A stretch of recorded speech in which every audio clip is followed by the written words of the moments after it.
chapter is social inequality. The first topic today we have to discuss is social stratification. Stratification simply means groups. How you categorize the people into different groups. For example, you are a male and other one is female and other gender is transgender. Now this has been you become one group. What's your identity? Male, female. Okay, we are just you just have to remember that we are going to categorize the people male, female. If you categorize them, you may ask they are the Muslim, they are non-Muslim, could be Christians, could be Hindus. Okay, what we are doing over there, we are just categorizing the people. Why we are going to categorize them? Just to know their identity. Okay, sometimes you have a families, like you have a Pathan families, other one known as Chaudhary family, Niazi families. Okay, what are these things? They are, we just have categorize them into different groups so we can easily identify them. This process is known as stratification. So what do you mean by the stratification? Stratifications mean is categorization of the people, or we are going to categorize the people into different groups. Okay, so if you look at the definition of the social stratification, a hierarchy in which groups have different status and privileges. Okay, we are going to categorize the people into four different types. Number one is class.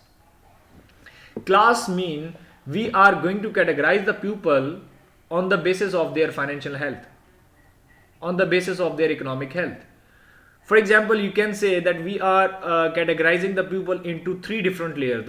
The top one is known as elite class. As name suggests, that the people who have a very good financial health, who have, or you can say who are rich people, are known as elite class. The other class, which you can say the middle one, they are the working class. If you remember the concept of the Marxism, we have two different terms over there. The class who are rich, who can control the resources, are known as dominant class, and the other one, or you can say the working class, known as a dominated class. The dominant class is the class who are where the people are rich are known as bourgeoisie, and other one are known as proletariats. Okay, that was basically the concept. So we are going to categorize the people on the basis of their financial health. The middle one are the working class, like you can say doctor, engineers, okay, teachers, you can say they are the working class. Other one who can hold them, or who have a hold over the production of the resources, or resources of the production, they are known as the elite class. And the lower class, you can say, who are unemployed. Got my point? Or you can say they are in the poverty level. So we are just categorizing the people.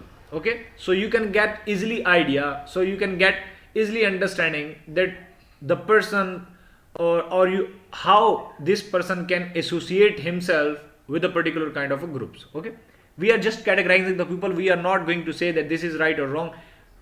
You have to keep in mind, whenever the stratification words comes, what we are going to do, we are just categorizing the people into different types, just for identification.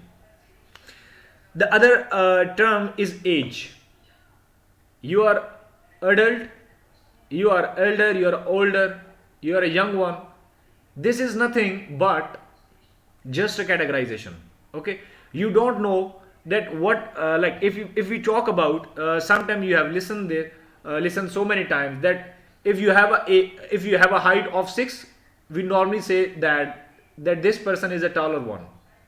And if the person who has a height, let's say less than 5.5, would normally said that he or she has a small height.